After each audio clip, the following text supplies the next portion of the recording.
Hello student, इस class में आप लोग का स्वागत है। आज क्लास में लोग समझें क्लास 11 का सीक्वेंस एंड सीरीज एक्सरसाइज 9.3, 9.1, 9.2 हम लोग कंप्लीट कर चुके और अर्थमेटिक प्रोग्रेशन भी कंप्लीट कर चुके। अब हम लोग समझेंगे जियोमेट्रिकल प्रोग्रेशन, जिसको हम लोग डिनोट करेंगे क्या ना, जीपी बोलते हैं, क्या ना, जीपी से, और इसको हिंदी में बोलते हैं गुणोत्तर श्रेणी। अब ये गुणोत्तर श्रेणी होता क्या ना, ये समझते हम लोग।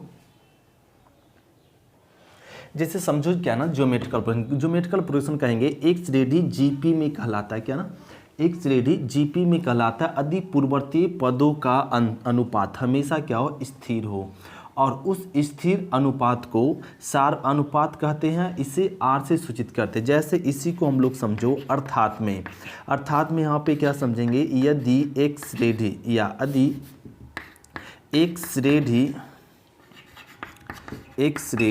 T1, T2, T3, T4 dot Tn GP में कहलाता है, जीपी में कहलाता है यदि T2/T1 बराबर में T3/T2 बराबर में T4/T3 equal to dot Tn/Tn-1 equal to R आ जाए। ये ना इतना सभी के बराबर, मतलब इतना बराबर भी R हो, इतना बराबर भी R हो, एक निश्चित राशि जिसको हम लोग डिनोट करते क्या से, R से। इसी को बोलते क्या ना, सार्व अनुपात, कॉमन रेशियो। तो ये कहलाता है जब T2/T1, T3/T2 equal to T4/T3 equal to R आ जाए, तो उसे हम लोग कहते हैं क्या ना, जीपी। वही चीज़ लैंग्वेज में लिखे कि एक श्रेणी जीपी में कहलाता, मतलब एक श्रेणी क्या में कहलाएगा, जीपी में, यदि पूर्ववर्ती पदों का अनुपात, पूर्ववर्ती पद मतलब कौन, T2/T1, T2 का पूर्ववर्ती पद क्या है, T1 है, उसका अनुपात, फिर T3 का पूर्ववर्ती पद क्या, T2 का अनुपात, सबका क्या हो ना, स्थिर हो, हमेशा स्थिर हो। और स्थिर अनुपात को ही हम लोग क्या बोलते हैं, सार्वनुपात करते, इसे R से सूचित करते। जैसे इसका एग्जाम्पल देखिए यहाँ पे 2, 4, 8 और ना 16 डॉट ये क्या में है, जीपी में है, ये जीपी में है। तो जीपी में है कैसे, देखो इसका प्रथम पद कितना, प्रथम पद हो जाएगा 2। इसका सार अनुपात कैसे ज्ञात करते हैं, तो T2/T1 से। अब T2 दे दो, T2 कितना 4 और T1 2, तो कट जाएगा, तो क्या आ जाएगा 2, तो इसका सार अनुपात 2 आ गया। इस तरीके से हम लोग देखें तो इसका ना पूर्ववर्ती पद से भाग दे दे तो सब में क्या आ जाएगा, सेम आ जाएगा। तो इसको हम लोग बोलते हैं ये जीपी में है, इसका प्रथम पद 2 और सार अनुपात क्या हो जाएगा, 2। तो इसको नोट कर दे इतना कंसेप्ट, फिर हम लोग समझते आगे थ्योरम। तो इसको जल्दी नोट करो, नोट हो गया। अब इसको यहाँ से रफ कह लेते हैं। अब देखो क्या ना, ये हम लोग समझिए कि जीपी होता क्या है, और जीपी दिया हुआ रहेगा। जैसे एक और एग्जाम्पल ले लो, क्या ना, सेकेंड एग्जाम्पल 3, 6 और 12 और ना यहाँ पे 24 डॉट ये क्या में, जीपी में है। इसका प्रथम पद पूछा जाए, प्रथम पद 3 हो जाएगा, सार अनुपात ये डिवाइड करें तो क्या आ जाएगा 2, तो ये ना 2 T2 और बाई T1 डिवाइड करें क्या आ जाएगा 2, ये निकल गया। अब यहाँ पे एक नोट में हम लोग ध्यान देंगे, यहाँ पे एक थ्योरी बनेगा। क्या थ्योरी बनेगा कि यदि जीपी का प्रथम पद, जीपी का प्रथम पद ए और सार्व अनुपात R है, सार्व अनुपात क्या है, R है, तब जीपी ज्ञात करें, तब जीपी बराबर बताओ क्या होगा। तो यहाँ पे समझो, जब प्रथम पद A दे दिया, सार अनुपात R दे दिया है, तब जीपी क्या होगा, और ए जीपी बराबर, जैसे हम लोग एपी में पढ़े थे उसी प्रकार जीपी है। देखो जैसे यहाँ पे ए जीपी दिया हुआ है, तो ए प्रथम पद है और सार्व अनुपात। अब प्रथम ए जीपी ना दे के प्रथम पद सार्व अनुपात दिया, तब करा जीपी ज्ञात करो। तो क्या करो ना, यहाँ पे देखो प्रथम पद पहले लिखा हुआ, तो प्रथम पद इसमें क्या दिया हुआ है, ए लिख दो। फिर अगला पद कैसे हुआ, पर सार्व अनुपात को इसमें गुना कर दो, तो 3 दूना 6, 6 आ गया, तो ये दूसरा पद बन जाएगा, तो ए आर सार्व अनुपात क्या दिया हुआ आर, तो गुना कर दो ए आर, गुना कर दे। फिर अगला पद में फिर सार्व अनुपात को गुना करो, सार्व अनुपात को, तो 6 दूना 12, 12 आ गया, तो इसमें भी अगला पद को गुना करो ए आर स्क्वायर। फिर अगला पद गुना करना, फिर सार्व अनुपात को गुना करो, तो 12 दूना 24, तो यहाँ भी हो जाएगा ए आर क्यू। इस प्रकार से फिर आर गुना करेंगे तो आर पर पावर 4 अगला टर्म बन जाएगा, इस तरीके से जाएगा। तो ए बन गया फार्मूला, जीपी का फार्मूला क्या, जीपी पर A R square A r q A R पर पावर 4। जब प्रथम पद सार्व अनुपात है, जैसे एग्जाम्पल में ले लीजिए कि प्रथम पद दिया हुआ है 2 और सार्व अनुपात दे दिया है 3, तब करा जीपी ज्ञात करो, क्या जीपी इक्वल टू 5। तब हम लोग को प्रथम पद सार्व अनुपात दे दे तो जीपी कैसे ज्ञात करेंगे, तो जीपी के यहाँ फार्मूला देखो, तो ये लगा दो ना, जीपी पर फार्मूला होता है A R square A r Q dot dot dot. अब मान रख दो, ए का मान 2 और 2 आर का मान रख दीजिए 3, ए का मान 2 आर का मान 3, ए का मान 2 आर का मान 3 डॉट डॉट डॉट। ए आ जाएगा 2, 3 दूना 6, 3 तिया 9, 9 दूनी 18, यहाँ भी कर दो, और यहाँ पे 27, 27 तिया 81, और ए आ जाएगा, तो ए हम लोग को मिल गया 3 तिया 9, 9 तिया 27, ए 27 तिया 27 तिया क्या हो जाएगा ना, 81 नहीं होता, 27 तिया, तो इसको गुना कह लो, 3 27, 27 दूना कितना जाएगा 54, ए 54 डॉट डॉट डॉट। तो ए क्या आ गया ना, जीपी में आ गया। तो जब प्रथम पद सार्व अनुपात दे दे, हम लोग क्या ना ज्ञात कर सकते हैं, क्या ना सार्व अनुपात दे दे तो जीपी में, और ए जीपी का फॉर्मूला हम लोग ज्ञात कर ले। अब हम लोग समझते हैं नेक्स्ट थ्योरम, तो इसको जल्दी से नोट करते, फिर हम लोग समझते हैं नेक्स्ट थ्योरम। और ए नोट हो गया। अब हम लोग देखेंगे नेक्स्ट थ्योरम नेक्स्ट थ्योरम हम लोग समझेंगे, find the nth term of GP. Find the nth term of GP मतलब यहाँ पे हम लोग समझेंगे जीपी में n पदों का योग, nवा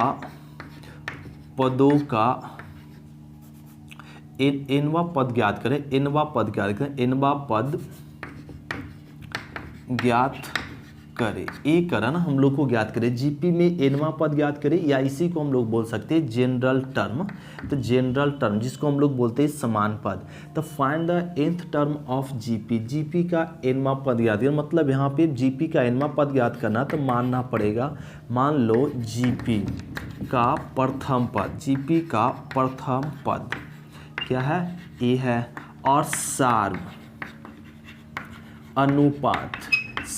अनुपात को आर मान लीजिए, और एनवा पद को मान लो टीएन, एनवा पद को क्या मान लीजिए टीएन।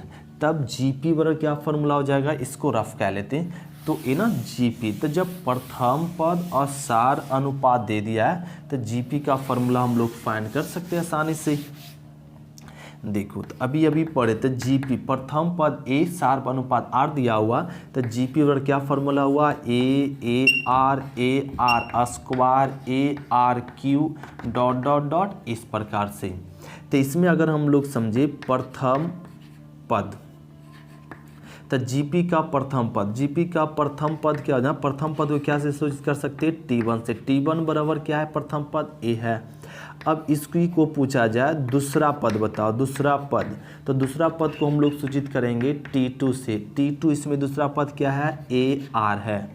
अब पूछा जाए इसमें तीसरा पद बताओ, तीसरा पद मतलब T3 मतलब ए आर स्क्वायर, ये लिखते हैं dot dot dot dot dot dot. इसी प्रकार चौथा, पांचवा, छठा, एक समय आएगा एनवा पद, क्या आएगा, एनवा पद को अभी हम लोग सूचित किए क्या से, टी एन से। तो टी एन बराबर, जरा समझो, दूसरा पद है तो आर हुआ, तीसरा पद है तो आर स्क्वायर हुआ, तो एनवा पद है तो क्या हो जाएगा ए इंटू एन माइनस वन, एक कम जाएगा, एक कम जाएगा। यही थ्योरम हो गया क्या ना जीपी का एनवा पद, टी एन बराबर ए इंटू आर पर पावर एन माइनस वन। इसी को हम लोग बोल सकते हैं जीपी का समान पद या व्यापक पद भी बोलते हैं। तो जीपी का व्यापक पद। अब कहेगा ना कि अब 10वां पद ज्ञात करो, जीपी का कैमा पद 10वां पद। जैसे एग्जांपल में समझो, एक जीपी का 10वां पद तो क्या बोलेंगे ए आर पर पावर 9 बोल देंगे।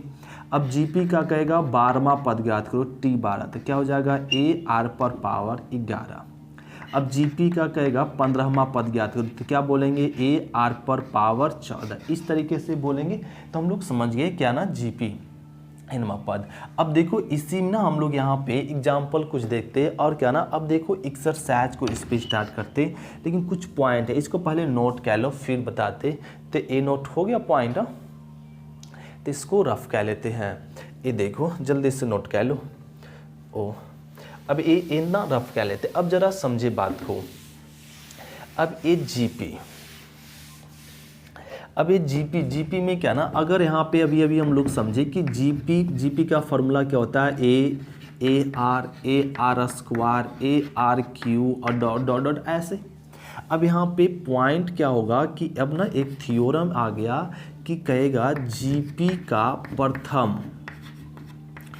3 पद, जैसे हम लोग एपी में थ्योरम में पढ़े थे उसी प्रकार यहाँ पढ़ेंगे कि जीपी का प्रथम 3 लगातार पद। तो जीपी का प्रथम 3 लगातार पद, प्रथम 3 लगातार पद क्या हो जाएगा A R square A R square ये हो जाएगा। अगर सेकेंड में पूछा जाए, सेकेंड पॉइंट में जीपी का प्रथम 4 लगातार पद, तो जीपी का प्रथम 4 लगातार, जीपी का प्रथम 4 लगातार पद क्या हो जाएगा A R square A r q A R पर पावर 4। ये हो गया, सॉरी ज़्यादा हो गया क्या, ज़्यादा हो गया, तो ये ना 4, तो 4 हो गया एपी का। इसी प्रकार 5 कहेगा तो 5 टर्म ले लेंगे और ये हो गया। अब अलग पॉइंट देखो जरा, अब कहेगा ना जीपी का 3 लगातार पद, 3 लगातार पद, 3 लगातार पद, तो जीपी का 3 लगातार पद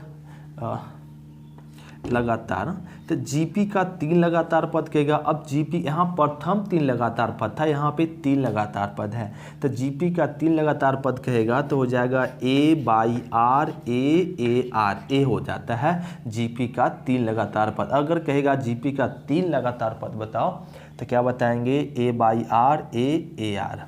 अब सेकेंड पॉइंट में देखो क्या ना, कहेगा जीपी का 4 लगातार पद, तो जीपी का 4 लगातार पद, तो जीपी का 4 लगातार पद हो जाएगा ए बाई आर क्यू और ए बाई आर ए और A R into A r q a हो जाएगा जीपी का क्या 4 लगातार पद। जीपी का 4 लगातार पद क्या हो जाएगा a by r q a by r a r q a हो जाता है जीपी का 4 लगातार पद। इसी प्रकार जीपी का क्या ना 5 लगातार पद कहेगा, तो 5 नहीं 4 ही तक हम लोग कंप्लीट यूज होता है और ये हो गया। तो एक पॉइंट हम लोग नोट कर लेंगे। अब एक्सरसाइज हम लोग बनाएंगे तो यूज होगा। तो इतना थ्योरम कंप्लीट हो गया। तो अब आ जाओ एक्सरसाइज 9.3 का क्वेश्चन नंबर 1 से, तो इसको जल्दी से नोट कर लो फिर समझते एक्सरसाइज 9.3 का क्वेश्चन नंबर 1। देखो क्वेश्चन नंबर क्या ना, एक्सरसाइज 9.3 का फर्स्ट क्वेश्चन ये दिया हुआ और ये फर्स्ट क्वेश्चन आसान है, जरा ध्यान से समझे तो। और ना बहुत इजी है। ये करा ना जीपी गुणोत्तर श्रेणी का ये दिया हुआ सीक्वेंस क्या दिया हुआ पाई बाई 2 5/2 5/4 5/8 और डॉट डॉट डॉट का कर कैमा पद ज्ञात कीजिए, 20वां पद ज्ञात करने के लिए करा है 20वां पद तथा एनवा पद ज्ञात कीजिए तथा एनवा पद ज्ञात करो। तो ये 20वां और एनवा पद, इसमें सबसे पहले पता कह लो कि प्रथम पद क्या दिया हो 5/2 और सार्व अनुपात ज्ञात करो। सार्व अनुपात मतलब आर कैसे ज्ञात करेंगे T2/T1, T2 कितना ज़रा बताओ 5/4 और T1 कितना है 5/2। तो ये ना और तो कट गया 5 कट गया तो क्या आ गया ना 1/2। शार्प अनुपात हम लोग को फाइंड हो गया। फिर क्या करा है 20वां पद मतलब T20 बराबर वाट और क्या nवां पद मतलब Tn इक्वल टू वाट। अब हम लोग सभी जानते हैं फार्मूला Tn बराबर क्या होता है ना कि A इंटू आर पर पावर n-1 T। कैमा पद ज्ञात करना 20वां पद तो लिख दो 20 बराबर ए का मान रख दो 5/2 इंटू आर का मान रख दो 1/2 इंटू एन का मान 20-1 क्या आ जाएगा 5/2 इंटू 1/2 पर पावर इसको कह लें तो 19 ये आ गया। इसको लिख सकते ऐसे 5 और 2 पर पावर 1 है और यहाँ 2 पर पावर क्या है 19 है तो इसको लिख सकते हैं 1/2 पर पावर क्या ना 20 इस तरीके से या आप ऐसे भी लिख सकते 5/2 पर पावर 20 2 पर पावर 20। इसी को ना ऐसे यहाँ पे 1 पर पावर कुछ भी 1 और 2 पर पावर 20 ऐसे लिख सकते। यही हो गया आंसर। अब करें ना यहाँ पे कि nवां पद याद करो Tn पर क्या फॉर्मूला आ जाएगा आर पर पावर n-1। ए का मान रख दो ए का मान क्या रख देंगे 5/2 इंटू आर का मान रख दो 1/2 पर पावर n-1। तो यहाँ पे 5 है और 2 पर पावर 1 है यहाँ 2 पर पावर n-1 है तो इसको लिख सकते हैं ऐसे इंटू 1/2 पर पावर n ना जुड़ जाएगा तो n आ जाएगा और या ऐसे लिख सकते हैं 5/2 पर पावर n। यही हो गया आंसर। तो ये क्या ना हम लोग कंप्लीट कह ले क्वेश्चन नंबर फर्स्ट। अब हम लोग समझते हैं क्वेश्चन नंबर सेकेंड तो इसको नोट कह लो जल्दी से। तो नोट हो गया रफ कह लेते इसको। तो क्वेश्चन नंबर हम लोग समझेंगे सेकेंड। क्वेश्चन नंबर सेकेंड में क्या करा है कि उस गुणोत्तर श्रेणी का 12वां पद ज्ञात है। 12वां पद मतलब क्या T12 इक्वल टू वाट। फिर करा है कि जिसका 8वां पद मतलब T8 इक्वल टू गिवन है 192 तथा सार्व अनुपात मतलब R बराबर 2। लो इसमें सब कुछ दिया हुआ है कि 12वां पद करा ज्ञात करें 8वां पद ए दिया हुआ सार्व अनुपात ए दिया हुआ तभी। तो हम लोग क्या करो ना कि 8वां पद बराबर क्या गिवन है 192 और 8वां पद का फॉर्मूला क्या हो जाएगा आर पर पावर 7 बराबर 1 इंट 192 ए लिख दिए ए का मान रख दो यहाँ से 2 इंटू आर पर पावर 7 बराबर 192।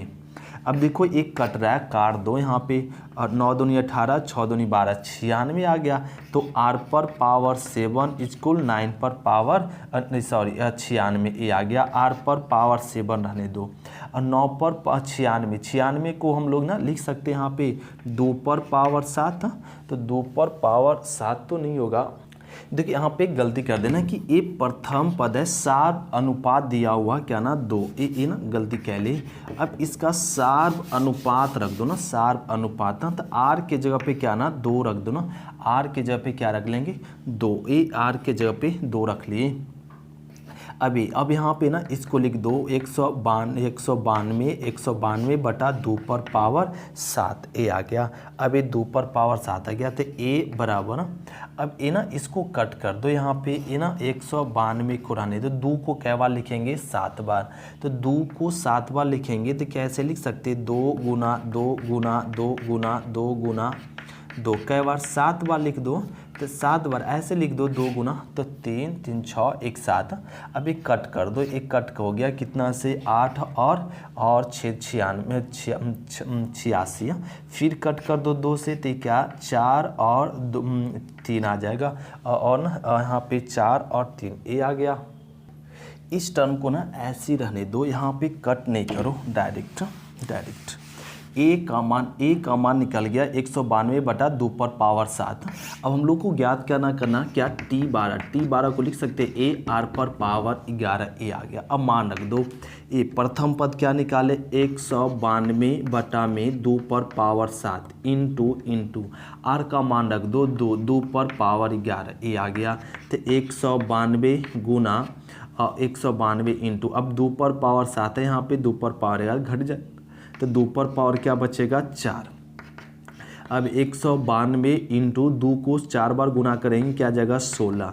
अब इतना गुना 16 तो क्या आ जाएगा 3027, ये आ जाएगा। इसको गुना करेंगे 192 गुना 16 तो क्या आ जाएगा 3027, ये आ गया। यही हो गया आंसर। तो 12वां पद, जब 8वां पद 192 है और 4/2 है तो इसका क्या ना 12वां पद क्या हो जाएगा 3027, ये आ गया। तो ये हो गया क्वेश्चन नंबर सेकेंड। अब हम लोग समझते हैं क्वेश्चन नंबर थर्ड, तो इसको नोट क्या लेते, फिर समझते हैं क्वेश्चन नंबर थर्ड। तो क्वेश्चन नंबर हम लोग समझेंगे 3। क्वेश्चन नंबर 3 में क्या करा, ध्यान देंगे, करा किसी गुणोत्तर श्रेणी का पांचवा मतलब T5, फिर करा 8वां मतलब T8, फिर करा 11वां मतलब T11, और ए दिया हुआ क्रमशः PQS है, मतलब 5वां पद P है, 8वां पद Q है और 11वां पद S है। तो दिखाए कि P, तब करा साबित करने के लिए so that Q² equal to PS, ये दिखाना है। तो हम लोग ना T5 चल दो, T5 बराबर P मतलब T5 को लिख सकते हैं AR⁴ बराबर में P, ये लिख दी। इसको समीकरण फर्स्ट मान लो। फिर कर दीजिए T8 equal to Q, T8 को लिख सकते हैं AR⁴ इक्वल टू QS, लिख सकते हैं। इसको समझ लो समीकरण सेकेंड। और यहाँ फिर चल लेते हैं ए क्या ना, अब चल दो T11 equal to S, T11 को लिख सकते हैं AR⁴ इक्वल टू S, समीकरण क्या ना थर्ड लिख दो, थर्ड लिख दिए। अब हम लोग को यहाँ पे क्या दिखाना ना, चल दो क्या ना LH इक्वल टू RHS, तो RHS चल दो, RHS में क्या है P इंटू S, तो P का मान रख दो। P का मान कितना, P का मान AR⁴ इंटू S का मान रख दो। S का मान यहाँ पे है A इंटू R⁴ 10, ये लिख दी। दोनों का बेस सेम है तो पावर जोड़ दो तो A², और यहाँ लिख सकते हैं R⁴, इसको ना जोड़ दो तो R⁴ क्या आ जाएगा 14। क्या इसको ऐसे लिख सकते A इंटू R⁴ 7 की होल स्क्वायर S, ये ना स्क्वायर करेंगे तो A² आ जाएगा वापस, 7 दूना 14, इस तरीके से हम लोग लिख सकते हैं, लिख दिए। अब देखो इसी को ना हम लोग यहाँ पे लिख सकते हैं क्या ना AR⁴ 7 बराबर क्या है Q, ते लिख दो Q स्क्वायर, ए प्रूफ हो गया। LRH चले क्या आ गया LHS। तो ये साबित करना आसान था। जब हम लोग को 5वां पद 8वां पद और 11वां पद दे दिया, तब कह रहा है कि Q² बराबर PS होगा, सो साबित करो। तो हम लोग साबित कर ले क्वेश्चन नंबर थर्ड। अब हम लोग समझेंगे क्वेश्चन नंबर 4 देखते, तो इसको जल्दी से नोट कर लो, फिर समझते क्वेश्चन नंबर 4। तो नोट हो गया। तो क्वेश्चन नंबर हम समझेंगे 4। क्वेश्चन नंबर 4 में क्या करा है कि किसी गुणोत्तर श्रेणी का चौथा पद, उसके दूसरे पद का क्या ना वर्ग है। चौथा पद मतलब T4 और दूसरे पद मतलब T2 का क्या ना वर्ग है, और ये दूसरे पद का क्या वर्ग है। तथा प्रथम पद ए दे दिया क्या ना -3, और 7वां पद ज्ञात करो मतलब T7 equal to watt A। अब T4 मतलब ARQ, और T2 मतलब AR पावर में 2 लिख दिए, और ये आ जाएगा ना ARQ बराबर में A² ये आ गया।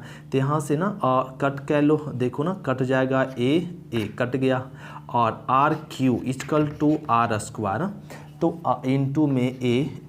तो अब देखो ना यहाँ पे 3 आ रहा है, यहाँ 2 आ रहा है, कट गया, तो R बराबर क्या आ गया ना A, R बराबर ए आ गया। R बराबर ए, प्रथम पद दिया हुआ क्या -3, तो 4 अनुपात -3 आ गया, और प्रथम पद भी -3।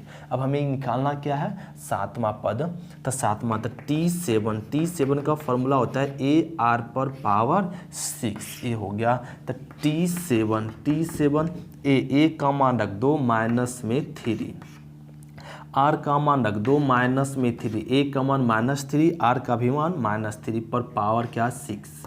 अब यहाँ पावर 1 है, यहाँ पावर 6 है, तो -3 पर पावर क्या हो जाएगा 7, तो सातवां पद क्या हो जाएगा -3 पर पावर 7 ये हो गया। या इसी को ऐसे भी लिख सकते हैं -3 पर पावर 7, आप दोनों तरीके से लिख सकते हैं। ये हो गया आंसर। तो ये क्वेश्चन नंबर हम लोग क्या कंप्लीट कर लिए 4। अब हम लोग क्वेश्चन नंबर 5 इसको नोट कर लो। क्वेश्चन नंबर 5 हम लोग देखेंगे नेक्स्ट क्लास में। आज क्लास इतने तक, थैंक यू स्टूडेंट, शुक्रिया, फिर मिलते हैं नेक्स्ट क्लास में, बाय स्टूडेंट। इसको नोट कर लो पहले।